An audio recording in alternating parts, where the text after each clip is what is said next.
ನಮಸ್ಕಾರ ವಿದ್ಯಾರ್ಥಿಗಳೇ, ದ್ವಿತೀಯ ಪಿಯುಸಿಯ ಇತಿಹಾಸಕ್ಕೆ ಸಂಬಂಧಿಸಿದಂತೆ ಮಧ್ಯವಾರ್ಷಿಕ ಪರೀಕ್ಷೆಗೆ ಕೇಳಬಹುದಾದಂತಹ ಒಂದು ಸಿಲೆಬಸ್ ಅನ್ನು ಆಧರಿಸಿ ಈ ಒಂದು ವಿಡಿಯೋವನ್ನು ಮಾಡ್ತಾ ಇದ್ದೇನೆ. ನಿಮಗೆ 1 ಮತ್ತು 2 ಅಂಕದ ಪ್ರಶ್ನೋತ್ತರಗಳು ಇವಾಗಿವೆ. ಇಲ್ಲಿ ನಾವು ಮೊದಲನೆಯದಾಗಿ ಪೀಠಿಕಾ ಅಧ್ಯಾಯವನ್ನು ನೋಡೋಣ. ಕೆಳಗಿನ ಪ್ರತಿಯೊಂದು ಪ್ರಶ್ನೆಗಳಿಗೂ ಒಂದು ಪದ ಅಥವಾ ಒಂದು ವಾಕ್ಯದಲ್ಲಿ ಉತ್ತರಿಸಿ ಅಂತ ಕೇಳಿದರೆ ನಿಮಗೆ ಮಲ್ಟಿಪಲ್ ಚಾಯ್ಸ್ ಕ್ವಶನ್ಸ್ ಕೇಳ್ತಾರಲ್ಲ, ಅದೇ ರೀತಿಯಾಗಿರುವಂತಹದ್ದು. ಇಂಡಿಯಾ ಎಂಬ ಪದವು ಯಾವ ಭಾಷೆಯಿಂದ ಬಂದಿದೆ ಅಂದ್ರೆ ಅದು ಗ್ರೀಕ್ ಭಾಷೆಯಿಂದ ಬಂದಿದೆ. ಇನ್ನು ಪ್ರಾಚೀನ ಕರ್ನಾಟಕದ ಮೇಲೆ ಉಲ್ಲೇಖಿಸುವ ಗ್ರಂಥ ಯಾವುದು ಅಂದ್ರೆ ಅದು ಕವಿರಾಜ ಮಾರ್ಗ. ಹಾಗೆ ನಾಣ್ಯಶಾಸ್ತ್ರ ಎಂದರೇನು ಅಂತ ಇದೆ. ನಾಣ್ಯಗಳನ್ನ ಕುರಿತು ಅಧ್ಯಯನ ಮಾಡುವಂತದ್ದೇ ನಾಣ್ಯಶಾಸ್ತ್ರ. ಉತ್ಖನನ ಅಂದ್ರೆ ಏನು ಅಂತ ಇದೆ. ಮೂಲಾಧಾರಗಳನ್ನ ಹೆಕ್ಕಿ ತೆಗೆಯಲು ಕೈಗೊಳ್ಳುವಂತಹ ವೈಜ್ಞಾನಿಕ ಭೂ ಅಗೆತವನ್ನ ಉತ್ಖನನ ಅಂತ ಹೇಳ್ಬಿಟ್ಟು ಕರಿತೇವೆ. ಐಹೊಳೆ ಶಾಸನ ಯಾರ ದಿಗ್ವಿಜಯವನ್ನು ಕುರಿತು ವಿವರಿಸುತ್ತದೆ ಅಂದ್ರೆ 2ನೇ ಪುಲಿಕೇಶಿಯನ ಕುರಿತು ವಿವರಿಸುತ್ತದೆ. ಇನ್ನು ಬುದ್ಧ ಚರಿತವನ್ನ ಬರೆದವರು ಯಾರು ಅಂದ್ರೆ ಅದು ಅಶ್ವಘೋಷ.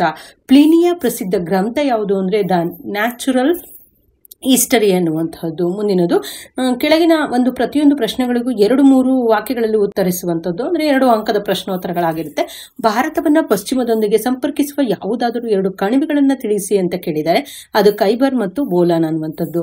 ವಿಷ್ಣು ಪುರಾಣದ ಪ್ರಕಾರ ಭಾರತದ ವ್ಯಾಪ್ತಿ ಏನು ಅಂದ್ರೆ ಸಮುದ್ರದಿಂದ ಉತ್ತರಕ್ಕೆ ಮತ್ತು ಹಿಮಾಲಯದಿಂದ ದಕ್ಷಿಣಕ್ಕಿರುವಂತಹ ದೇಶವೇ ಭಾರತ. ಭಾರತದ ಯಾವುದಾದರೂ 2 ಹೆಸರುಗಳನ್ನ ತಿಳಿಸಿ ಅಂತ ಕೇಳಿದರೆ ಒಂದು ಭರತಖಂಡ, ಭರತವರ್ಷ, ಜಂಬೂ ದ್ವೀಪ ಮತ್ತು ಹಿಂದೂಸ್ತಾನ. ಯಾವುದಾದ್ರೂ 2 ಬರೀಬೇಕಾಗುತ್ತೆ. ಭಾರತ ಯಾವುದಾದರೂ 2 ನೈಸರ್ಗಿಕ ಲಕ್ಷಣಗಳನ್ನು ತಿಳಿಸಿ ಅಂತ ಕೇಳಿದರೆ ಅದು ಹಿಮಾಲಯ ಪರ್ವತಗಳು, ಉತ್ತರದ ಬಯಲು ಪ್ರದೇಶ. ಭಾರತದ ಯಾವುದಾದರೂ 2 ಪರ್ವತಗಳನ್ನು ಹೆಸರಿಸಿ ಅಂತ ಕೇಳಿದರೆ ವಿಂಧ್ಯ ಮತ್ತು ಸಹ್ಯಾದ್ರಿ ಪರ್ವತಗಳು. ಭಾರತದಲ್ಲಿ ಉದಯಿಸಿರುವ ಯಾವುದಾದರೂ 2 ಪ್ರಮುಖ ಧರ್ಮಗಳನ್ನ ಹೆಸರಿಸಿ ಅಂತ ಕೇಳಿದರೆ ಹಿಂದೂ ಧರ್ಮ ಮತ್ತು ಬೌದ್ಧ ಧರ್ಮ. ವಿಶ್ವ ಪರಂಪರೆ ಪಟ್ಟಿಯಲ್ಲಿರುವ ಯಾವುದಾದರೂ 2 ಐತಿಹಾಸಿಕ ತಾಣಗಳನ್ನ ತಿಳಿಸಿ ಅಂತ ಕೇಳಿದರೆ ತಾಜ್ ಮಹಲ್, ಅಜಂತಾ ಎಲ್ಲೋರ, ಹಂಪಿ, ಐಹೊಳೆ, ಬೇಲೂರು. ಮತ್ತೆ ಪ್ರಾಚೀನ ಭಾರತದ ಯಾವುದಾದರೂ 2 ವಿಶ್ವವಿದ್ಯಾನಿಲಯಗಳು ಅಂದ್ರೆ ನಳಂದ ಮತ್ತು ತಕ್ಷಶಿಲಾ. ಹಾಗೆ ಮುಂದಿನದು ಪ್ರಾಚೀನ ಭಾರತದ ಯಾವುದಾದರೂ 2 ಪ್ರಮುಖ ರಾಜಮನೆತನಗಳನ್ನ ಹೆಸರಿಸಿ ಅಂತ ಕೇಳಿದರೆ ಮೌರ್ಯರು ಮತ್ತು ಗುಪ್ತರು. ಹಾಗೆ ಮಧ್ಯಕಾಲೀನ ಭಾರತದ ಯಾವುದಾದರೂ 2 ಪ್ರಮುಖ ರಾಜಮನೆತನಗಳನ್ನು ಹೆಸರಿಸಿ ಅಂತ ಕೇಳಿದರೆ ದೆಹಲಿ ಸುಲ್ತಾನರು ಮತ್ತು ಮೊಘಲರು. ಕವಿರಾಜ ಮಾರ್ಗದ ಪ್ರಕಾರ ಕರ್ನಾಟಕದ ಮೇರೆ ಎಲ್ಲಿಂದ ಎಲ್ಲಿಯವರೆಗೆ ಹಬ್ಬಿಸಿತ್ತು ಅಂದ್ರೆ ಉತ್ತರದಲ್ಲಿ ಕಾವೇರಿಯಿಂದ ದಕ್ಷಿಣದಲ್ಲಿ ಗೋದಾವರಿಯವರೆಗೆ. ಹಾಗೆ ಕರ್ನಾಟಕವನ್ನ ಆಳಿದ ಯಾವುದಾದರೂ 2 ಪ್ರಮುಖ ರಾಜಮನೆತನಗಳನ್ನು ಹೆಸರಿಸಿ ಅಂತ ಕೇಳಿದರೆ ಕದಂಬರು ಮತ್ತು ಚಾಳುಕ್ಯರು. ಕರ್ನಾಟಕದ ಯಾವುದಾದರೂ 2 ಭೌಗೋಳಿಕ ಲಕ್ಷಣಗಳನ್ನ ಬರೆಯಿರಿ ಅಂತ ಕೇಳಿದರೆ ಕರಾವಳಿ ತೀರ ಪ್ರದೇಶ ಮತ್ತು ಪಶ್ಚಿಮ ಘಟ್ಟದ ಪ್ರದೇಶಗಳು. ಆಧಾರವಿಲ್ಲದೆ ಇತಿಹಾಸವಿಲ್ಲ ಏಕೆ ಅನ್ನುವಂಥದ್ದು. ಇತಿಹಾಸಕಾರರು ಲಭ್ಯ ಮೂಲಾಧಾರಗಳ ಸಹಾಯದಿಂದ ಗತಕಾಲವನ್ನ ಪುನರ್ರಚಿಸುವಂತಹ ಪ್ರಯತ್ನ ಮಾಡ್ತಾರೆ. ಆದ್ದರಿಂದ ಮೂಲಾಧಾರಗಳಿಲ್ಲದೆ ಇತಿಹಾಸವಿಲ್ಲ. ಇತಿಹಾಸ ಮತ್ತು ಇತಿಹಾಸ ಪೂರ್ವ ಕಾಲಗಳ ನಡುವಿನ ವ್ಯತ್ಯಾಸವೇನು ಅಂತ ಇದೆ. ಲಿಖಿತ ಮೂಲಾಧಾರಗಳು ಲಭ್ಯವಿಲ್ಲದ ಕಾಲವನ್ನ ಇತಿಹಾಸ ಪೂರ್ವ ಕಾಲ ಅಂತ ಹೇಳ್ಬಿಟ್ಟು, ಹಾಗೆ ಲಿಖಿತ ಆಧಾರಗಳು ಲಭ್ಯವಿರುವ ಕಾಲವನ್ನ ಇತಿಹಾಸ ಕಾಲ ಅಂತ ಹೇಳಿ ಗುರುತಿಸುತ್ತೇವೆ. ಇತಿಹಾಸ ರಚನೆಯಲ್ಲಿ ನಾಣ್ಯಗಳಿಂದ ಆಗುವ ಯಾವುದಾದರೂ 2 ಉಪಯೋಗಗಳನ್ನು ತಿಳಿಸಿ ಅಂತ ಕೇಳಿದರೆ ನಾಣ್ಯಗಳು ಕಾಲ, ರಾಜವಂಶ, ಆರ್ಥಿಕ ಸ್ಥಿತಿ, ಧರ್ಮ, ಲಿಪಿ ಮತ್ತು ಭಾಷೆ ತಿಳಿಯಲು ಸಹಾಯ ಮಾಡ್ತವೆ. ಇನ್ನು ಪ್ರಾಕ್ತನ ಅಥವಾ ಪುರಾತತ್ವ ಆಧಾರಗಳು ಅಂದ್ರೆ ಏನು ಅಂತ ಕೇಳಿದರೆ ಪ್ರಾಕ್ತನ ಅಥವಾ ಪುರಾತತ್ವ ಆಧಾರಗಳು ಅಂತಂದ್ರೆ ಪ್ರಾಚೀನ ಮಾನವನ ಜೀವನ ಮತ್ತು ಚಟುವಟಿಕೆಗಳ ಅವಶೇಷಗಳಾಗಿವೆ. ಭಾರತದ ಮಹಾಕಾವ್ಯಗಳನ್ನ ಹೆಸರಿಸಿ ಅಂತ ಕೇಳಿದರೆ ರಾಮಾಯಣ ಮತ್ತು ಮಹಾಭಾರತ. ಆರ್ಯಭಟನ ಕೃತಿಗಳನ್ನ ಹೆಸರಿಸಿ ಅಂತ ಕೇಳಿದರೆ ಸೂರ್ಯ ಸಿದ್ಧಾಂತ ಮತ್ತು ರೋಮಕ ಸಿದ್ಧಾಂತ. ಭಾರತಕ್ಕೆ ಭೇಟಿ ನೀಡಿದ ಯಾರಾದರೂ 2 ಚೀನಿ ಯಾತ್ರಿಕರನ್ನ ಹೆಸರಿಸಿ ಅಂತ ಕೇಳಿದರೆ ಯುಯಾನ್ಸಾಂಗ್ ಮತ್ತು ಪಾಹಿಯಾನ. ಇನ್ನು 2ನೇ ಅಧ್ಯಾಯವನ್ನು ನೋಡೋಣ. ಶಿಲಾಯುಗ ಮತ್ತು ಲೋಹಗಳ ಯುಗ ಅಂತ ಹೇಳ್ಬಿಟ್ಟು ಈ ಕೆಳಗಿನ ಪ್ರತಿಯೊಂದು ಪ್ರಶ್ನೆಗಳಿಗೂ 1 ಪದ ಮತ್ತು 2 ವಾಕ್ಯದಲ್ಲಿ ಉತ್ತರಿಸಿ ಅಂತ ಇದೆ. ಹಳೆಯ ಶಿಲಾಯುಗದ ಮಾನವ ಬಳಸಿದ ಕಲ್ಲಿನ ಪ್ರಕಾರದ ಹೆಸರೇನು ಅಂದ್ರೆ ಕ್ವಾರ್ಟ್ಜೈಟ್ ಕಲ್ಲು. ಭಾರತದಲ್ಲಿ ಕಂಡುಬರುವ ಹಳೆ ಶಿಲಾಯುಗದ ಪ್ರಥಮ ತಾಣ ಯಾವುದು ಅಂದ್ರೆ ಕರ್ನಾಟಕದ ಲಿಂಗನಸೂರು. ಉತ್ತರ ಭಾರತದಲ್ಲಿ ಮಾನವನು ಉಪಯೋಗಿಸಿದ ಮೊದಲ ಲೋಹ ಯಾವುದು ಅಂದ್ರೆ ಅದು ತಾಮ್ರ. ದಕ್ಷಿಣ ಭಾರತದಲ್ಲಿ ಮಾನವನು ಉಪಯೋಗಿಸಿದ ಮೊದಲ ಲೋಹ ಅಂದ್ರೆ ಅದು ಕಬ್ಬಿಣ. ಹಾಗೆ ಮುಂದಿನದು ಪ್ಯಾಲಿಯೋಲಿಥಿಕ್ ಪದದ ಅರ್ಥವೇನು ಅಂತ ಇದೆ. ಪ್ಯಾಲಿಯೋಲಿಥಿಕ್ ಎಂಬ ಪದವು ಗ್ರೀಕ್ ಭಾಷೆಯ ಪದಗಳಾದಂತಹ ಪ್ಯಾಲಿಯೋ ಮತ್ತು ಲಿಥಿಕ್ ಎಂಬ ಪದಗಳಿಂದ ಹುಟ್ಟಿದೆ. ಇದನ್ನ ಹಳೆ ಶಿಲಾಯುಗ ಅಂತ ಹೇಳ್ಬಿಟ್ಟು ಕರೀತಾರೆ. ಹಳೆ ಶಿಲಾಯುಗದ ಯಾವುದಾದರೂ 2 ತಾಣಗಳನ್ನ ತಿಳಿಸಿ ಅಂತ ಕೇಳಿದರೆ ಪಾಕಿಸ್ತಾನದ ಸೋಹನ್ ನದಿ ಕಣಿವೆ ಮತ್ತು ನರ್ಮದಾ ತುಂಗಭದ್ರಾ ಕಣಿವೆಗಳು. ಮಧ್ಯ ಶಿಲಾಯುಗದ ಯಾವುದಾದರೂ 2 ತಾಣಗಳನ್ನ ತಿಳಿಸಿ ಅಂತ ಕೇಳಿದರೆ ರಾಜಸ್ಥಾನದ ಅಜ್ಮೀರ್ ಮತ್ತು ಕರ್ನಾಟಕದ ಸಂಗನಕಲ್ಲು ಬ್ರಹ್ಮಗಿರಿ. ನಿಯೋಲಿಥಿಕ್ ಪದದ ಅರ್ಥವೇನು ಅಂತ ಕೇಳಿದರೆ ನಿಯೋಲಿಥಿಕ್ ಎಂಬ ಪದವು ನಿಯೋ ಎಂದರೆ ಹೊಸ ಮತ್ತು ಲಿಥಿಕ್ ಎಂದರೆ ಶಿಲೆ ಎಂಬ ಗ್ರೀಕ್ ಪದಗಳಿಂದ ಬಂದಿದೆ. ಹೊಸ ಶಿಲಾಯುಗದ ಯಾವುದಾದರೂ 2 ತಾಣಗಳನ್ನು ಹೆಸರಿಸಿ ಅಂತ ಕೇಳಿದರೆ ಕರ್ನಾಟಕದ ಮಸ್ಕಿ ಮತ್ತು ತಮಿಳುನಾಡಿನ ಸೇಲಂ. ಹಾಗೆ ಮುಂದಿನ ಒಂದು ಅಧ್ಯಾಯ 3ನೇದು ಸಿಂಧೂ ನಾಗರಿಕತೆ ಅನ್ನುವಂಥದ್ದು. ಇವು ಪಾಸಿಂಗ್ ಪ್ಯಾಕೇಜ್ ಆಗಿವೆ. ನಿಮಗೆ ವೆರಿ ಇಂಪಾರ್ಟೆಂಟ್ ಆಗಿರುವಂತಹ ಪ್ರಶ್ನೆಗಳು ಇವು. ಭಾರತೀಯ ಪುರಾತತ್ವ ಇಲಾಖೆಯನ್ನು ಯಾವ ವರ್ಷ ಸ್ಥಾಪಿಸಲಾಯಿತು ಅಂದರೆ ಕ್ರಿಶಕ 1904ರಲ್ಲಿ.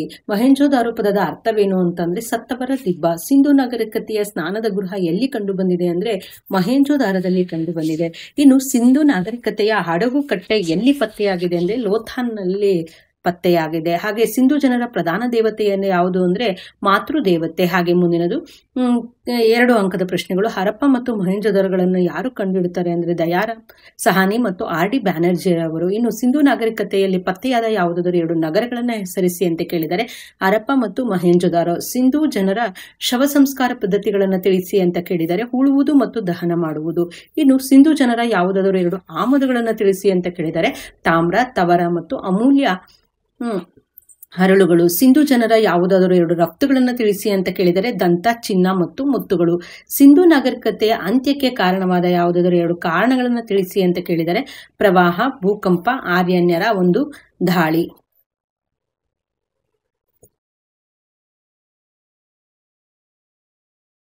ಅಧ್ಯಾಯ 4.1ಕ್ಕೆ ಸಂಬಂಧಿಸಿರುವಂತದ್ದು ವೈದಿಕ ಸಂಸ್ಕೃತಿ ಅನ್ನುವಂಥದ್ದು. ಕೆಳಗಿನ ಪ್ರತಿಯೊಂದು ಪ್ರಶ್ನೆಗಳಿಗೂ ಒಂದು ವಾಕ್ಯದಲ್ಲಿ ಉತ್ತರಿಸಿ ಅಂತ ಇದೆ. ಆರ್ಯ ಪದದ ಅರ್ಥವೇನು ಅಂತ ಇದೆ. ಆರ್ಯ ಪದದ ಅರ್ಥ ಅಂದ್ರೆ ಕುಲೀನ ಅಥವಾ ಒಡೆಯ ಅಂತ ಹೇಳ್ಬಿಟ್ಟು. ಯಾವ ಶಬ್ದದಿಂದ ವೇದ ಎಂಬ ಪದ ಬಂದಿದೆ ಅಂದ್ರೆ ಸಂಸ್ಕೃತ ಭಾಷೆಯ ವಿದ್ ಎಂಬ ಪದದಿಂದ ಬಂದಿದೆ. ಇನ್ನು ವೇದ ಎಂದರೇನು ಅಂದ್ರೆ ಜ್ಞಾನ ಅಂತ ಅರ್ಥ. ಪ್ರಥಮ ವೇದವನ್ನ ಹೆಸರಿಸಿ ಅಂತ ಇದೆ. ಋಗ್ವೇದ. ವೇದಗಳ ಕಾಲದಲ್ಲಿ ಕುಟುಂಬದ ಯಜಮಾನ ಯಾರಾಗಿದ್ರು ಅಂದ್ರೆ ಪಿತೃ ಅಥವಾ ತಂದೆಯಾಗಿದ್ರು. ಆರ್ಯರ ಪ್ರಮುಖ ಕಸುಬು ಯಾವುದು ಅಂದ್ರೆ ಕೃಷಿ. ಕ್ಷೇತ್ರ ಎಂದರೆ ಏನಂದ್ರೆ ಅದು ಕೃಷಿ ಭೂಮಿ. ಆರ್ಯರು ಯಾವುದನ್ನು ಸಂಪತ್ತು ಅಂತ ಹೇಳ್ಬಿಟ್ಟು ಪರಿಗಣಿಸ್ತಾ ಇದ್ರು ಅಂದ್ರೆ ಪಶು ಸಂಪತ್ತು. ಮಗುವನ್ನು ಶಾಲೆಗೆ ಕಳುಹಿಸಲು ಮಾಡುತ್ತಿದ್ದಂತಹ ಸಮಾರಂಭ ಯಾವುದು ಅಂದ್ರೆ ಅದು ಉಪನಯನ. ಇನ್ನು 2 ಅಂಕದ ಪ್ರಶ್ನೋತ್ತರಗಳು. ಯಾವುದಾದರೂ 2 ವೇದಗಳನ್ನ ಹೆಸರಿಸಿ ಅಂತ ಕೇಳಿದರೆ ಋಗ್ವೇದ ಮತ್ತು ಸಾಮವೇದ. ಹಾಗೆ ವೈದಿಕ ನಾಗರಿಕತೆಯಲ್ಲಿ ರಾಜನಿಗೆ ಯಾವ 2 ರಾಜಕೀಯ ಸಂಸ್ಥೆಗಳು ಸಹಾಯ ಮಾಡ್ತಾ ಇದ್ವು ಅಂದ್ರೆ ಅದು ಸಭಾ ಮತ್ತು ಸಮಿತಿ. ಹಾಗೆ ಯಾವುದಾದರೂ 2 ವರ್ಣಗಳನ್ನ ಹೆಸರಿಸಿ ಅಂತ ಕೇಳಿದರೆ ಬ್ರಾಹ್ಮಣ ಮತ್ತು ಕ್ಷತ್ರಿಯ. ಆರ್ಯರ ಯಾವುದಾದರೂ 2 ಆಶ್ರಮಗಳನ್ನ ಹೆಸರಿಸಿ ಅಂತ ಕೇಳಿದರೆ ಬ್ರಹ್ಮಚರ್ಯ ಮತ್ತು ಗೃಹಸ್ಥಾಶ್ರಮ. ವೈದಿಕ ಜನರ ಯಾವುದಾದರೂ 2 ಮನೋರಂಜನೆಗಳ ಹೆಸರಿಸಿ ಅಂತ ಕೇಳಿದರೆ ಪಗಡೆ ಆಟ ಮತ್ತು ಕೋಳಿ ಕಾಳಗ.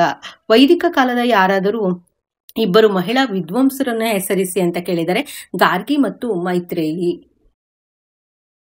ಇನ್ನು 4.2ಕ್ಕೆ ಸಂಬಂಧಿಸಿದಂತೆ ಹೊಸ ಧರ್ಮಗಳ ಉದಯ ಅನ್ನುವಂಥದ್ದು. ಕೆಳಗಿನ ಪ್ರತಿಯೊಂದು ಪ್ರಶ್ನೆಗಳಿಗೆ ಒಂದು ಪದ ಅಥವಾ ವಾಕ್ಯದಲ್ಲಿ ಉತ್ತರಿಸಿ ಅಂತ ಇದೆ. ಜೈನ ಧರ್ಮವನ್ನು ಯಾರು ಸ್ಥಾಪಿಸ್ತಾರೆ ಅಂದ್ರೆ ಋಷಭನಾಥ. ಇನ್ನು 23ನೇ ತೀರ್ಥಂಕರರು ಯಾರು ಅಂದ್ರೆ ಅದು ಪಾರ್ಶ್ವನಾಥ. ವರ್ಧಮಾನನು ಎಲ್ಲಿ ಜನಿಸ್ತಾನೆ ಅಂದ್ರೆ ಕುಂದ ಗ್ರಾಮದಲ್ಲಿ ಜನಿಸ್ತಾನೆ. ವರ್ಧಮಾನನು ಎಲ್ಲಿ ಜ್ಞಾನೋದಯವನ್ನ ಪಡಿತಾನೆ ಅಂದ್ರೆ ಬಿಹಾರದ ಜುಂಬಿಕಾ ಗ್ರಾಮದಲ್ಲಿ. ವರ್ಧಮಾನನು ಎಲ್ಲಿ ನಿರ್ವಾಣವನ್ನ ಹೊಂತಾನೆ ಅಂದ್ರೆ ಪಾವಾದಲ್ಲಿ ನಿರ್ವಾಣವನ್ನ ಹೊಂತಾರೆ. ಬೌದ್ಧ ಧರ್ಮವನ್ನ ಯಾರು ಸ್ಥಾಪಿಸಿದ್ರು ಅಂದ್ರೆ ಅದು ಗೌತಮ ಬುದ್ಧ.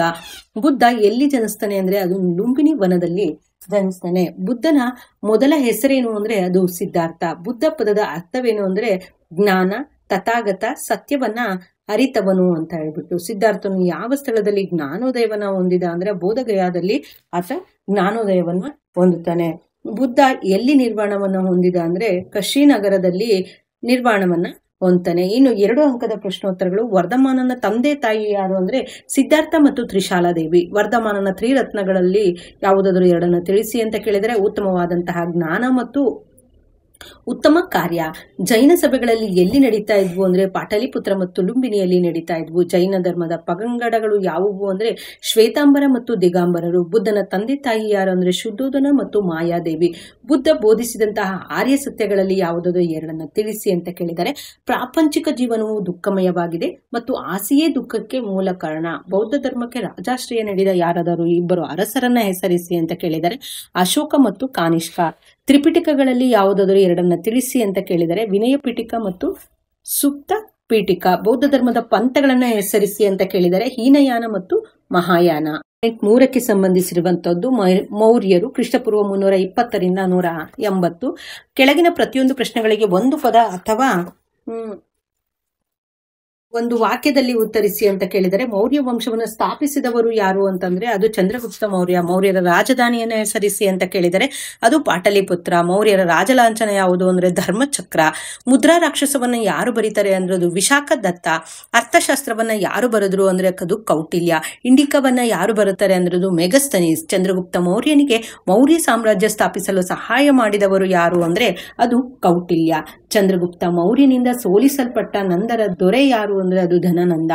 ಚಂದ್ರಗುಪ್ತ ಮೌರ್ಯನಿಂದ ಆಸ್ಥಾನಕ್ಕೆ ಮೆಗಸ್ತನೀಸನನ್ನ ರಾಯಭಾರಿಯಾಗಿ ಕಳಿಸಿದವನು ಯಾರು ಅಂದ್ರೆ ಗ್ರೀಕ್ ದೊರೆಯಾದಂತಹ ಸೆಲ್ಯೂಕಸ್. ಚಂದ್ರಗುಪ್ತ ಮೌರ್ಯನಿಂದ ಸೋಲಿಸಲ್ಪಟ್ಟ ಗ್ರೀಕ್ ದೊರೆಯನ್ನ ಹೆಸರಿಸಿ ಅಂತ ಕೇಳಿದರೆ ಅದು ಸೆಲ್ಯೂಕಸ್. ಜೈನ ಧರ್ಮವನ್ನ ಅನುಸರಿಸಿದ ಮೌರ್ಯ ಅರಸನನ್ನ ಹೆಸರಿಸಿ ಅಂತ ಕೇಳಿದರೆ ಅದು ಚಂದ್ರಗುಪ್ತ ಮೌರ್ಯ. ಚಂದ್ರಗುಪ್ತ ಮೌರ್ಯ ತನ್ನ ಕೊನೆಯ ದಿನಗಳನ್ನ ಎಲ್ಲಿ ಕಳೀತಾನೆ ಅಂದ್ರೆ ಕರ್ನಾಟಕದ ಶ್ರವಣಬೆಳಗೊಳದಲ್ಲಿ ಕಳೀತಾನೆ.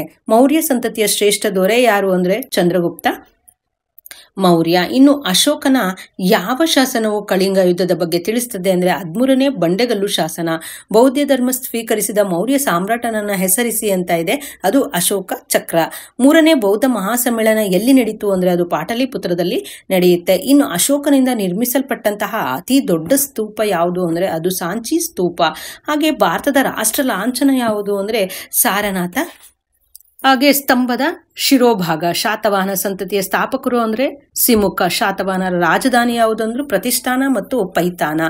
ಗಾತ ಸಪ್ತಸತಿಯನ್ನ ಯಾರು ಬರೀತಾರೆ ಅಂದ್ರೆ ಹಾಲ ಮಹಾರಾಜ.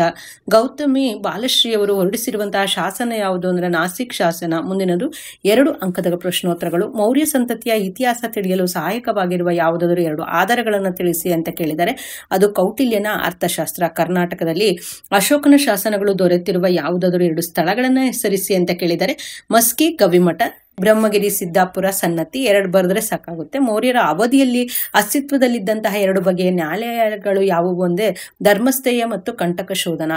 ಮಸ್ಕಿ ಶಾಸನದ ಪ್ರಾಮುಖ್ಯತೆ ಏನು ಅಂದ್ರೆ ಅಶೋಕನ ಬಿರುದಾದಂತಹ ದೇವನಾಮ ಪ್ರಿಯದರ್ಶಿ ಅಶೋಕ ಪ್ರಥಮ ಬಾರಿಗೆ ಮಸ್ಕಿ ಶಾಸನದಲ್ಲಿ ಕಂಡು ಬಂದಿದೆ.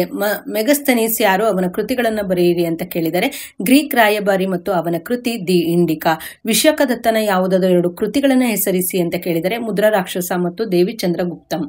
ಕೌಟಿಲ್ಯ ಯಾರು ಮತ್ತು ಅವನ ಪ್ರಸಿದ್ಧ ಕೃತಿ ಯಾವುದು ಅಂದ್ರೆ ಪ್ರಾಚೀನ ಭಾರತದ ಒಬ್ಬ ಹೆಸರಾಂತ ರಾಜನೀತಿ ನಿಪುಣ ಮತ್ತು ಅವನ ಕೃತಿ ದಿ ಕೌಟಿಲ್ಯ.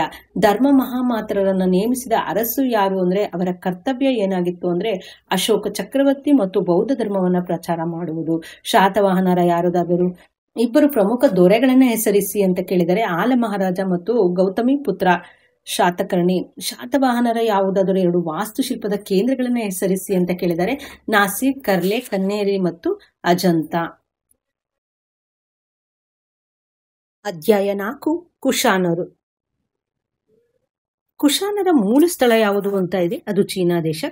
ಕುಶಾನರ ಮೊದಲ ಅರಸ ಯಾರು ಅಂದ್ರೆ ಅದು ಕುಜಲ್ ಕೈಸರ್ಸ್ ಅನ್ನುವಂಥದ್ದು. ಕುಶಾನರ ಪ್ರಸಿದ್ಧ ದೊರೆ ಯಾರು ಅಂದ್ರೆ ಅದು ಕಾನಿಷ್ಕ. ಕಾನಿಷ್ಕನನ್ನ ಸೋಲಿಸಿದಂತಹ ಚೀನಿ ಸೇನಾನಿಯನ್ನ ಹೆಸರಿಸಿ ಅಂತ ಇದೆ, ಅದು ಪಾನ್ ಚೌ ಅನ್ನುವಂಥದ್ದು. ಕಾನಿಷ್ಕನ ರಾಜಧಾನಿ ಯಾವುದು ಅಂದ್ರೆ ಪೇಶಾವರ ಅಥವಾ ಪುರುಷಪುರ. ಇನ್ನು ಕಾನಿಷ್ಕನ ಬೌದ್ಧ ಧರ್ಮ ಸ್ವೀಕರಿಸಲು ಪ್ರಭಾವ ಬೀರಿದವರು ಯಾರು ಅಂದ್ರೆ ಅದು ಅಶ್ವಘೋಷ. ಇನ್ನು ಕೆಳಗಿನ ಪ್ರತಿಯೊಂದು ಪ್ರಶ್ನೆಗಳಿಗೆ 2 ಪದ ಅಥವಾ 2 ವಾಕ್ಯಗಳಲ್ಲಿ ಉತ್ತರಿಸಿ ಅಂತ ಇದೆ. 4ನೇ ಬೌದ್ಧ ಮಹಾಸಮ್ಮೇಳನವನ್ನ ಏಕೆ ನಡೆಸಲಾಯಿತು ಅಂದ್ರೆ ಮತ್ತು ಅದು ಯಾವಾಗ ಅಂದ್ರೆ ಬೌದ್ಧ ಧರ್ಮದಲ್ಲಿ ತಲೆದೋರಿದ್ದಂತಹ ವಿವಾದಗಳನ್ನು ಪರಿಹರಿಸುವುದೇ ಇದರ ಮುಖ್ಯ ಉದ್ದೇಶವಾಗಿತ್ತು. ಈ ಸಮ್ಮೇಳನ ನಡೆದದ್ದು ಕ್ರಿಸ್ತಶಕ 102ರಲ್ಲಿ. ಬೌದ್ಧ ಧರ್ಮದ ಪ್ರಚಾರತೆಗೆ ಕಾನಿಷ್ಕನು ತೆಗೆದುಕೊಂಡ ಯಾವುದಾದರೂ 2 ಕ್ರಮಗಳನ್ನು ಬರೆಯಿರಿ ಅಂತ ಕೇಳಿದರೆ ಬೌದ್ಧ ಭಿಕ್ಷುಗಳ ಉಪಯೋಗಕ್ಕಾಗಿ ವಿಹಾರಗಳು ಮತ್ತು ಮಠಗಳನ್ನು ನಿರ್ಮಿಸ್ತಾನೆ. ಬೌದ್ಧ ಧರ್ಮದ ಪ್ರಚಾರಕ್ಕಾಗಿ ಅನೇಕ ನಿಯೋಗಗಳನ್ನು ಜಪಾನ್, ಟಿಬೆಟ್ ಮತ್ತು ಮಧ್ಯ ಏಷ್ಯಾದ ರಾಷ್ಟ್ರಗಳಿಗೆ ಕಳುಹಿಸಲಾಯಿತು.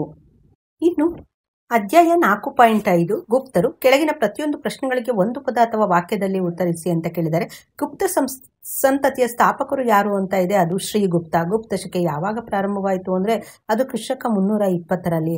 ಅಲಹಾಬಾದ್ ಸ್ತಂಭಶಾಸನವನ್ನು ರಚಿಸಿದವರು ಯಾರು ಅಂದ್ರೆ ಹರಿಸೇನನು ರಚಿಸ್ತಾನೆ. ಇನ್ನು ಸಮುದ್ರಗುಪ್ತನ ದಿಗ್ವಿಜಯಗಳನ್ನು ತಿಳಿಸುವ ಶಾಸನ ಯಾವುದು ಅಂದ್ರೆ ಅಲಹಾಬಾದ್ ಸ್ತಂಭ ಶಾಸನ. ಕಾವ್ಯಮೀಮಾಂಸೆ ಕೃತಿಯ ಕರ್ತೃ ಯಾರು ಅಂದ್ರೆ ಅದು ರಾಜಶೇಖರ. ಗುಪ್ತರ ಶ್ರೇಷ್ಠ ದೊರೆ ಯಾರು ಅಂದ್ರೆ ಅದು ಸಮುದ್ರ ಗುಪ್ತ. ಯಾವ ಗುಪ್ತ ಅರಸನು ಅಶ್ವಮೇಧ ಯಾಗವನ್ನ ನೆರವೇರಿಸ್ತಾನೆ ಅಂದ್ರೆ ಅದು ಸಮುದ್ರ ಗುಪ್ತ. ಕವಿರಾಜ ಎಂಬ ಬಿರುದನ್ನ ಹೊಂದಿದ್ದವರು ಯಾರು ಅಂದ್ರೆ ಅದು ಸಮುದ್ರಗುಪ್ತ. ಶಾಕುಂತಲ ಕೃತಿಯನ್ನು ಬರೆದವರು ಯಾರು ಅಂದರೆ ಕಾಳಿದಾಸ. ಆರ್ಯಭಟೀಯವನ್ನ ಬರೆದವರು ಯಾರು ಅಂದರೆ ಅದು ಆರ್ಯಭಟ್ಟ. ವಿಕ್ರಮಾದಿತ್ಯ ಎಂಬ ಬಿರುದನ್ನ ಹೊಂದಿದ್ದವರು ಯಾರು ಅಂದರೆ ಎರಡನೇ ಚಂದ್ರಗುಪ್ತ. ಅಮರಕೋಶವನ್ನ ಬರೆದವರು ಯಾರು ಅಂದರೆ ಅಮರಸಿಂಹ. ಬೃಹತ್ ಸಂಹಿತೆಯನ್ನ ಬರೆದವರು ಯಾರು ಅಂದರೆ ವರಹಾಮಿಹಿರ. ಇನ್ನು ಗೋಕೋಕಿ ಕೃತಿಯನ್ನ ಬರೆದವರು ಯಾರು ಅಂದರೆ ಅದು ಪಾಹಿಯಾನ. ಕಿರಾತಾರ್ಜುನೀಯ ಕೃತಿಯನ್ನ ಬರೆದವರು ಯಾರು ಅಂದರೆ ಭಾರವಿ. ಭಾರತದ ವೈದ್ಯಶಾಸ್ತ್ರದ ಪಿತಾಮಹನೆಂದು ಯಾರನ್ನ ಕರೆಯಲಾಗಿದೆ ಅಂದರೆ ಅದು ಧನ್ವಂತರಿ. ಇನ್ನು ಗುಪ್ತರ ಕಾಲದ ಕಬ್ಬಿಣ ಸ್ತಂಭ ಕಂಡು ಬಂದಿರುವುದು ಎಲ್ಲಿ ಅಂದರೆ ಮೆಹರೌಲಿಯಲ್ಲಿದೆ. ಇನ್ನು 2 ಅಂಕದ ಪ್ರಶ್ನೋತ್ತರಗಳು. ಗುಪ್ತರ 2 ರಾಜಧಾನಿಗಳು ಯಾವುವು ಅಂದರೆ ಅದು ಪಾಟಲಿಪುತ್ರ ಮತ್ತು ಉಜ್ಜಯಿನಿ. ಸಮುದ್ರಗುಪ್ತನ ದಿಗ್ವಿಜಯನ್ನು ವಿವರಿಸುವ ಶಾಸನ ಯಾವುದು ಅಂದರೆ ಅದನ್ನು ರಚಿಸಿದವರು ಯಾರು ಅಂದರೆ ಅಲಹಾಬಾದ್ ಸ್ತಂಭ ಶಾಸನ ಮತ್ತು ಹರಿಸೇನ. ಗುಪ್ತರ ಕಾಲದ 2 ಪ್ರಮುಖ ಕವಿಗಳನ್ನು ಹೆಸರಿಸಿ ಅಂತ ಕೇಳಿದರೆ ಕಾಳಿದಾಸ ಮತ್ತು ಭಾರವಿ. ಕಾಳಿದಾಸನ ಯಾವುದಾದರೂ 2 ಕೃತಿಗಳನ್ನು ಹೆಸರಿಸಿ ಅಂತ ಕೇಳಿದರೆ ಶಾಕುಂತಲ ಮತ್ತು ಮಾಳವಿಕಾಗ್ನಿಮಿತ್ರ. ಪಾಹಿಯಾನ್ ಯಾರು? ಅವನು ಏಕೆ ಭಾರತಕ್ಕೆ ಬರ್ತಾನೆ ಅಂತಂದರೆ ಚೀನಿ ಯಾಂತ್ರಿಕ ಬೌದ್ಧ ಧರ್ಮದ ಪ್ರಚಾರಕ್ಕಾಗಿ ಭಾರತಕ್ಕೆ ಆತ ಬರ್ತಾನೆ. ಇನ್ನು ಗುಪ್ತರ ಇತಿಹಾಸ ತಿಳಿಯಲು ಸಹಾಯಕವಾಗಿರುವ ಯಾವುದಾದರೂ 2 ಮೂಲಾಧಾರಗಳನ್ನು ತಿಳಿಸಿ ಅಂತ ಕೇಳಿದರೆ ಅಲಹಾಬಾದ್ ಸ್ತಂಭ ಶಾಸನ ಮತ್ತು ಕಾಳಿದಾಸನ ಶಾಕುಂತಲ ಕೃತಿ. ಸಮುದ್ರಗುಪ್ತನಿಂದ ಸೋಲಿಸಲ್ಪಟ್ಟ ಯಾರಾದರೂ 2 ಉತ್ತರ ಭಾರತದ ರಾಜರುಗಳನ್ನು ಹೆಸರಿಸಿ ಅಂತ ಕೇಳಿದರೆ ರಾಜನಂದಿನ್ ಮತ್ತು ಬಾಲವರ್ಮನ್. ಸಮುದ್ರಗುಪ್ತನಿಂದ ಸೋಲಿಸಲ್ಪಟ್ಟ ಯಾರಾದರೂ 2 ದಕ್ಷಿಣ ಭಾರತದ ರಾಜರುಗಳನ್ನು ಹೆಸರಿಸಿ ಅಂತ ಕೇಳಿದರೆ ಕೋಸಲದ ಮಹೇಂದ್ರ ಮತ್ತು ಕಂಚಿಯ ವಿಷ್ಣುಗುಪ್ತ. ಗುಪ್ತರ ಕಾಲದ ಯಾವುದಾದರೂ 2 ಹೆಸರಾಂತ ವಿಶ್ವವಿದ್ಯಾನಿಲಯಗಳನ್ನು ಹೆಸರಿಸಿ ಅಂತ ಕೇಳಿದರೆ ನಳಂದ ವಿಶ್ವವಿದ್ಯಾನಿಲಯ ಮತ್ತು ತಕ್ಷಶಿಲಾ. ವರಾಹಮಿಹಿರವನ್ನ ಯಾವುದಾದರೂ 2 ಕೃತಿಗಳನ್ನು ಹೆಸರಿಸಿ ಅಂತ ಕೇಳಿದರೆ ಬೃಹತ್ ಸಂಹಿತೆ ಮತ್ತು ಪಂಚ ಸಿದ್ಧಾಂತಿಕ. ಗುಪ್ತರ ಕಾಲದ ಯಾವುದಾದರೂ 2 ವಾಸ್ತುಶಿಲ್ಪದ ಕೇಂದ್ರಗಳನ್ನು ಹೆಸರಿಸಿ ಅಂತ ಕೇಳಿದರೆ ಮಥುರಾ ಮತ್ತು ದೇವಘರ್. ಅಧ್ಯಾಯ 4.6 ಚೋಳರು ಅನ್ನುವಂಥದ್ದು. ಸಂಗಮ್ ಎಂದರೇನು ಅಂತ ಇದೆ. ತಮಿಳು ಸಾಹಿತ್ಯ ಸಂಘ. ಸಂಗಮ್ ಕಾಲದ ಚೋಳರ ಮೊದಲ ದೊರೆ ಯಾರು ಅಂದರೆ ಇಳಯಾನ್ ಚೋಳ. ತಮಿಳುನಾಡಿನ ರಾಜೇಶ್ವರಿ ದೇವಾಲಯವನ್ನು ಕಟ್ಟಿಸಿದವರು ಯಾರು ಅಂದರೆ ರಾಜರಾಜ ಚೋಳ. ಹಾಗೆ ಚೋಳರ ಗ್ರಾಮಾಡಳಿತವನ್ನು ತಿಳಿಸುವ ಶಿಲಾಶಾಸನ ಯಾವುದು ಅಂದರೆ 1ನೇ ಪಾರಾಂತಕ ಚೋಳನ ಉತ್ತರ ಮೇರೂರು ಶಾಸನ. ಕುಡುವಲೈ ಎಂದರೇನು ಅಂದರೆ ಅದೃಷ್ಟ ಪದ್ಧತಿ. ವರಿಯಂ ಎಂದರೆ ಏನು ಅಂದರೆ ಚೋಳರ ಗ್ರಾಮಾಡಳಿತದ ಸಮಿತಿಗಳನ್ನು ವಾರಿಯಂ ಅಂತ ಹೇಳ್ಬಿಟ್ಟು ಕರೆಯಲಾಗ್ತಾ ಇತ್ತು. ಇನ್ನು 2 ಅಂಕದ ಪ್ರಶ್ನೆಗಳು. ಕೆಳಗಿನ ಪ್ರತಿಯೊಂದು ಪ್ರಶ್ನೆಗಳಿಗೆ 2 ಪದ ಅಥವಾ 2 ವಾಕ್ಯದಲ್ಲಿ ಉತ್ತರಿಸಿ ಅಂತ ಕೇಳಿದರೆ ಸಂಗಮ್ ಯುಗದ ಯಾವುದಾದರೂ 2 ಪ್ರಸಿದ್ಧ ಕೃತಿಗಳನ್ನು ಹೆಸರಿಸಿ ಅಂತ ಕೇಳಿದರೆ ಶಿಲಾಪಾದಿಕರಾಮ್ ಮತ್ತು ಮಣಿ ಮೇಘಾಲಯ್. ತಕ್ಕೋಳಂ ಕದನವು ಯಾವಾಗ ಮತ್ತು ಯಾರ ನಡುವೆ ನಡೆಯಿತು ಅಂದರೆ ಕ್ರಿಸ್ತಕ 949ರಲ್ಲಿ ರಾಷ್ಟ್ರಕೂಟರು ಮತ್ತು ಚೋಳರ ನಡುವೆ ನಡೆಯುತ್ತೆ. ಇನ್ನು 1ನೇ ರಾಜೇಂದ್ರ ಚೋಳನ ಯಾವುದಾದರೂ 2 ಬಿರುದುಗಳನ್ನು ತಿಳಿಸಿ ಅಂತ ಕೇಳಿದರೆ ಪಂಡಿತ ಚೋಳ ಮತ್ತು ಗಂಗೈಕೊಂಡ ಚೋಳ. 4.7 ವರ್ಧನರು ಮತ್ತು ಆರಂಭಿಕ ಚಾಳುಕ್ಯರ ಪಲ್ಲವರು ಅನ್ನುವಂಥದ್ದು. ವರ್ಧನರ ಶ್ರೇಷ್ಠ ದೊರೆ ಯಾರು ಅಂದರೆ ಹರ್ಷವರ್ಧನ. ಇನ್ನು ಹರ್ಷವರ್ಧನ ರಾಜಧಾನಿ ಯಾವುದು ಅಂದರೆ ಥಾನೇಶ್ವರ. ಹರ್ಷವರ್ಧನನ ಸಹೋದರಿ ಯಾರು ಅಂದರೆ ರಾಜಶ್ರೀ. ಹರ್ಷಚರಿತೆ ಬರೆದವರು ಯಾರು ಅಂದರೆ ಬಾಣಭಟ್ಟ. ಉತ್ತರಪತೇಶ್ವರ ಎಂದು ಯಾರು ಪ್ರಸಿದ್ಧರಾಗಿದ್ದರು ಅಂದರೆ ಹರ್ಷವರ್ಧನನು. ಕನೌಜಿನ ಧಾರ್ಮಿಕ ಸಭೆಯ ಅಧ್ಯಕ್ಷತೆಯನ್ನು ವಹಿಸಿದವರು ಯಾರು ಅಂದರೆ UN ಸಾಂಗ್. ಪ್ರಯಾಗದ ಬೌದ್ಧ ಮಹಾಸಮ್ಮೇಳನ ಯಾವಾಗ ನಡೀತು ಅಂತಂದರೆ ಕ್ರಿಸ್ತಕ 643ರಲ್ಲಿ. ಕದಂಬರ ಸ್ಥಾಪಕ ಯಾರು ಅಂದರೆ ಮಯೂರವರ್ಮ. ಕನ್ನಡದ ಮೊದಲ ಶಾಸನ ಯಾವುದು ಅಂದರೆ ಹಲ್ಮಿಡಿ ಶಾಸನ. ಗಂಗರ ಪ್ರಸಿದ್ಧ ದೊರೆ ಯಾರಂದರೆ ದುರ್ವಿನೀತ. ಆರಂಭಿಕ ಚಾಳುಕ್ಯರ ರಾಜಧಾನಿ ಯಾವುದು ಅಂದರೆ ಅದು ಬಾದಾಮಿ. ಇನ್ನು ಬಾದಾಮಿ ಚಾಳುಕ್ಯರ ಪ್ರಸಿದ್ಧ ದೊರೆ ಯಾರು ಅಂದರೆ ಅದು 2ನೇ ಪುಲಿಕೇಶಿ. ಬಾದಾಮಿ ಚಾಳುಕ್ಯರ ರಾಜ ಲಾಂಛನ ಯಾವುದು ಅಂದರೆ ಅದು ವರಹ. ದಕ್ಷಿಣ ಪತೇಶ್ವರ ಎಂಬ ಪ್ರಸಿದ್ಧರಾದಂತಹವರು ಯಾರು ಅಂದರೆ 2ನೇ ಪುಲಿಕೇಶಿ. ಐಹೊಳೆ ಶಾಸನವನ್ನು ರಚಿಸಿದವರು ಯಾರು ಅಂದರೆ ರವಿಕೀರ್ತಿ. ವಿಜಯ ಭಟ್ಟಾರಿಕೆಯನ್ನು ರಚಿಸಿದಂಥ ಕೃತಿಯನ್ನು ಹೆಸರಿಸಿ ಅಂತ ಕೇಳಿದರೆ ಕೌಮುದಿ ಮಹೋತ್ಸವ ಮತ್ತು UN ಸಾಂಗನ ಕೃತಿ ಅದು ಸಿಯುಕಿ. ಇನ್ನು 2 ಅಂಕದ ಪ್ರಶ್ನೋತ್ತರಗಳು. ಹರ್ಷವರ್ಧನನ ತಂದೆ ತಾಯಿ ಯಾರು ಅಂದರೆ ಪ್ರಭಾಕರ ವರ್ಧನ ಮತ್ತು ಯಶೋಮತಿ. ಹರ್ಷವರ್ಧನನ ಯಾವುದಾದರೂ 2 ಸಾಹಿತ್ಯ ಕೃತಿಗಳನ್ನು ಹೆಸರಿಸಿ ಅಂತ ಕೇಳಿದರೆ ರತ್ನಾವಳಿ ಮತ್ತು ಪ್ರಿಯದರ್ಶಿಕ. ಗೊಮ್ಮಟೇಶ್ವರನ ವಿಗ್ರಹವನ್ನು ಪ್ರತಿಷ್ಠಾಪಿಸಿದವರು ಯಾರು ಅಂದರೆ ಚಾವುಂಡರಾಯ ಮತ್ತು ಕರ್ನಾಟಕದ ಶ್ರವಣಬೆಳಗೊಳದಲ್ಲಿ. ಇಮ್ಮಡಿ ಪುಲಿಕೇಶಿಯ ಯಾವುದಾದರೂ 2 ಬಿರುದುಗಳನ್ನು ಹೆಸರಿಸಿ ಅಂತ ಕೇಳಿದರೆ ದಕ್ಷಿಣ ಪತೇಶ್ವರ ಮತ್ತು ಪರಮೇಶ್ವರ. ಐಹೊಳೆಯಲ್ಲಿರುವ ಯಾವುದಾದರೂ 2 ದೇವಾಲಯಗಳನ್ನು ಹೆಸರಿಸಿ ಅಂತ ಕೇಳಿದರೆ ಲಡಕಾನ್ ದೇವಾಲಯ ಮತ್ತು ದುರ್ಗದ ದೇವಾಲಯ. ಪಟ್ಟದ ಕಲ್ಲಿನಲ್ಲಿರುವ ಯಾವುದಾದರೂ 2 ದೇವಾಲಯಗಳನ್ನು ಹೆಸರಿಸಿ ಅಂತ ಕೇಳಿದರೆ ವಿರೂಪಾಕ್ಷ ದೇವಾಲಯ ಮತ್ತು ಮಲ್ಲಿಕಾರ್ಜುನ ದೇವಾಲಯ. ಪಲ್ಲವರ ವಾಸ್ತುಶಿಲ್ಪದ ಯಾವುದಾದರೂ 2 ಪ್ರಮುಖ ಕೇಂದ್ರಗಳನ್ನು ಹೆಸರಿಸಿ ಅಂತ ಕೇಳಿದರೆ ಮಹಾಬಲಿಪುರಂ ಮತ್ತು ಕಂಚಿ. ಅಧ್ಯಾಯ 4.8 ರಾಷ್ಟ್ರಕೂಟರು ಅನ್ನುವಂಥದ್ದು. ಕೆಳಗಿನ ಪ್ರತಿಯೊಂದು ಪ್ರಶ್ನೆಗೆ ಒಂದು ವಾಕ್ಯದಲ್ಲಿ ಉತ್ತರಿಸಿ ಅಂತ ಕೇಳಿದ್ದಾರೆ. ರಾಷ್ಟ್ರಕೂಟರ ರಾಜಲಾಂಛನ ಯಾವುದು ಅಂದರೆ ಅದು ಗರುಡ ಲಾಂಛನ. ರಾಷ್ಟ್ರಕೂಟರ ರಾಜಧಾನಿ ಯಾವುದು ಅಂದರೆ ಮಾನ್ಯಕೇಟ. ರಾಷ್ಟ್ರಕೂಟರ ಮೊದಲ ದೊರೆ ಯಾರು ಅಂದರೆ ದಂತಿ ದುರ್ಗ. ರಾಷ್ಟ್ರಕೂಟರ ಪ್ರಸಿದ್ಧ ದೊರೆ ಅಮೋಘ ವರ್ಷ ನೃಪತುಂಗ. ಅಮೋಘ ವರ್ಷನ ಆಸ್ಥಾನಕ್ಕೆ ಭೇಟಿ ನೀಡಿದಂತಹ ವಿದೇಶಿ ಪ್ರವಾಸಿ ಸುಲೈಮಾನ್. ಕನ್ನಡದ ಮೊದಲ ಸಾಹಿತ್ಯ ಕೃತಿ ಕವಿರಾಜ ಮಾರ್ಗ. ಉಭಯ ಕವಿ ಚಕ್ರವರ್ತಿ ಎಂಬ ಬಿರುದನ್ನ ಯಾರಿಗೆ ಕರೀತಾರೆ ಅಂದರೆ ಪೊನ್ನ ಕವಿಗೆ ಕರೆಯಲಾಗುತ್ತೆ. ಇನ್ನು ಪೊನ್ನನಿಗೆ ಆಶ್ರಯ ನೀಡಿದಂತಹವರು ಮೂರನೇ ಕೃಷ್ಣ. ಕನ್ನಡದ ಆದಿಕವಿ ಅಂತ ಹೇಳ್ಬಿಟ್ಟು ಪಂಪನಿಗೆ ಕರೆಯಲಾಗುತ್ತೆ. ಪಂಪನಿಗೆ ಆಶ್ರಯ ನೀಡಿದಂತಹವರು ಇಮ್ಮಡಿ ಅರಿಕೇಶರಿ. ಹಾಗೆ 2 ಅಂಕದ ಪ್ರಶ್ನೆಗಳು. ಕೈಲಾಸನಾಥ ದೇವಾಲಯವನ್ನು ನಿರ್ಮಿಸಿದವರು ಯಾರು? ಅದು ಎಲ್ಲಿ ನಿರ್ಮಿಸ್ತಾರೆ ಅಂದರೆ 1ನೇ ಕೃಷ್ಣ ಮತ್ತು ಎಲ್ಲೋರದಲ್ಲಿ ನಿರ್ಮಿಸಿದ್ರು. ಧ್ರುವನ ಯಾವುದಾದ್ರೂ 2 ಬಿರುದುಗಳನ್ನು ಹೆಸರಿಸಿ ಅಂತ ಕೇಳಿದರೆ ಧಾರಾವರ್ಷ, ಶ್ರೀವಲ್ಲಭ, ನರೇಂದ್ರ ದೇವ. 3ನೇ ಗೋವಿಂದನ ಯಾವುದಾದ್ರೂ 2 ಬಿರುದುಗಳನ್ನು ತಿಳಿಸಿ ಅಂತ ಕೇಳಿದರೆ ಜಗತ್ತುಂಗ, ಪ್ರಭೂತ ವರ್ಷ, ತ್ರಿಭುವನ ಧವಳ, ಶ್ರೀವಲ್ಲಭ. ಅಮೋಘ ವರ್ಷನ ಯಾವುದಾದರೂ 2 ಬಿರುದುಗಳನ್ನು ಬರೆಯಿರಿ ಅಂತ ಕೇಳಿದರೆ ಅತಿಶಯ ಧವಳ, ನೃಪತುಂಗ, ಶ್ರೀವಲ್ಲಭ, ವೀರನಾರಾಯಣ. ಪೊನ್ನನ ಯಾವುದಾದ್ರೂ 2 ಕೃತಿಗಳನ್ನ ಹೆಸರಿಸಿ ಅಂತ ಕೇಳಿದರೆ ಶಾಂತಿ ಪುರಾಣ ಮತ್ತು ಭುವನೈಕ್ಯ ರಾಮಾಭ್ಯುದಯ. 2 ಕೃತಿಗಳನ್ನ ಹೆಸರಿಸಿ ಅಂತ ಕೇಳಿದರೆ ಅದು ವಿಕ್ರಮಾರ್ಜುನ ವಿಜಯ ಮತ್ತು ಆದಿ ಪುರಾಣ. ಅಧ್ಯಾಯ 4.9 ನಂತರದ ಚಾಲುಕ್ಯರು ಮತ್ತು ಹೊಯ್ಸಳರು. ಕಲ್ಯಾಣ ಚಾಲುಕ್ಯರ ಸ್ಥಾಪಕ 2ನೇ ತೈಲಪ. ಕಲ್ಯಾಣ ಚಾಲುಕ್ಯರ ಮೊದಲ ರಾಜಧಾನಿ ಮಾನ್ಯಕೇಟ. ರನ್ನನ ಆಶ್ರಯದಾತ ಸತ್ತಾಶ್ರಯ ಇರುವೆ ಬಿಡಂಗ. ಕವಿ ಚಕ್ರವರ್ತಿ ಎಂಬ ಬಿರುದನ್ನು ಹೊಂದಿದಂತಹವರು ರನ್ನ. ಕೃತಿಯನ್ನ ಸಂಸ್ಕೃತದ ಮೊದಲ ವಿಶ್ವಕೋಶ ಅಂತ ಹೇಳ್ಬಿಟ್ಟು ಕರೆಯಲಾಗುತ್ತೆ. ಅಂದ್ರೆ ಅಭಿಲಾಷಿ ತೀರ್ಥ, ಅಭಿಲಾಷ ತಾರ್ಥ, ಚಿಂತಾಮಣಿ ಮತ್ತು ಮನಸೋಲ್ಲಾಸ. ಹೊಯ್ಸಳ ರಾಜ್ಯದ ಸ್ಥಾಪಕ ಯಾರು ಅಂದ್ರೆ ಸಳ. ಹೊಯ್ಸಳರ ರಾಜ ಲಾಂಛನ ಯಾವುದು ಅಂದ್ರೆ ಸಳ, ಹುಲಿಯನ್ನ ಕೊಲ್ಲುತ್ತಿರುವಂತಹ ಒಂದು ಚಿತ್ರ. ಇನ್ನು ಕೆಳಗಿನ ಪ್ರತಿಯೊಂದು ಪ್ರಶ್ನೆಗಳಿಗೆ 2 ಪದ ಅಥವಾ 2 ವಾಕ್ಯದಲ್ಲಿ ಉತ್ತರಿಸಿ ಅಂತ ಕೇಳಿದರೆ ವಿಕ್ರಮ ಶಕವನ್ನ ಯಾರು ಮತ್ತು ಯಾವಾಗ ಆರಂಭಿಸ್ತಾರೆ ಅಂದ್ರೆ 6ನೇ ವಿಕ್ರಮಾದಿತ್ಯ ಮತ್ತು ಕೃಷಕ 1076ರಲ್ಲಿ ಸ್ಥಾಪಿಸ್ತಾರೆ. ಹಾಗೆ 6ನೇ ವಿಕ್ರಮಾದಿತ್ಯನಿಗಿದ್ದಂತಹ ಯಾವುದಾದ್ರೂ 2 ಬಿರುದುಗಳನ್ನು ಹೆಸರಿಸಿ ಅಂತ ಕೇಳಿದರೆ ತ್ರಿಭುವನ ಮಲ್ಲ, ಪೆರ್ಮಾಡಿ ದೇವ. ರನ್ನನ ಯಾವುದಾದ್ರೂ 2 ಕೃತಿಗಳನ್ನು ಹೆಸರಿಸಿ ಅಂತ ಕೇಳಿದರೆ ಅಜಿತ ಪುರಾಣ ಮತ್ತು ಗದಾಯುದ್ಧ. 6ನೇ ವಿಕ್ರಮಾದಿತ್ಯನ ಆಸ್ಥಾನದ ಕವಿ ಯಾರು ಮತ್ತು ಅವನ ಕೃತಿ ಅಂದ್ರೆ ಶ್ರೀವಿಜಯ ಮತ್ತು ಕವಿರಾಜ ಮಾರ್ಗ. ಹೊಯ್ಸಳರ ಯಾವುದಾದರೂ 2 ರಾಜಧಾನಿಗಳನ್ನು ಹೆಸರಿಸಿ ಅಂತ ಕೇಳಿದರೆ ಬಾರಸಮುದ್ರ ಮತ್ತೆ ಬೇಲೂರು. ವಿಷ್ಣುವರ್ಧನನ ಯಾವುದಾದರೂ 2 ಬಿರುದುಗಳು ಅಂದ್ರೆ ಮಲೆ ಪರೋಲ್ ಗೊಂಡ ಮತ್ತು ಮಹಾಮಂಡಲೇಶ್ವರ.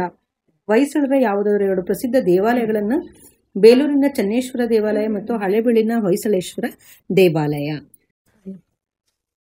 ಅಧ್ಯಾಯ 5.1 ಮಧ್ಯಕಾಲೀನ ಭಾರತ, ದೆಹಲಿಯ ಸುಲ್ತಾನರು. ಭಾರತದ ಮೇಲೆ ದಾಳಿ ಮಾಡಿದ ಮೊದಲ ಮುಸ್ಲಿಮರು ಯಾರು ಅಂದ್ರೆ ಅದು ಅಲ್ಬುರ್ನಿಯ ಪ್ರಸಿದ್ಧ ಪುಸ್ತಕವನ್ನ ಹೆಸರಿಸಿ ಅಂತ ಕೇಳಿದರೆ ಕಿತಾಬ್ ಉಲ್ ಹಿಂದ್. ಗುಲಾಮ ಸಂತತಿಯ ಸ್ಥಾಪಕರು ಯಾರು ಅಂದ್ರೆ ಕುತುಬ್ ಉದ್ದೀನ್ ಐಬಕ್. ಖಿಲ್ಜಿಯ ಸಂತತಿಯ ಸ್ಥಾಪಕರು ಯಾರು ಅಂದ್ರೆ ಜಲಾಲ್ ಉದ್ದೀನ್ ಖಿಲ್ಜಿ.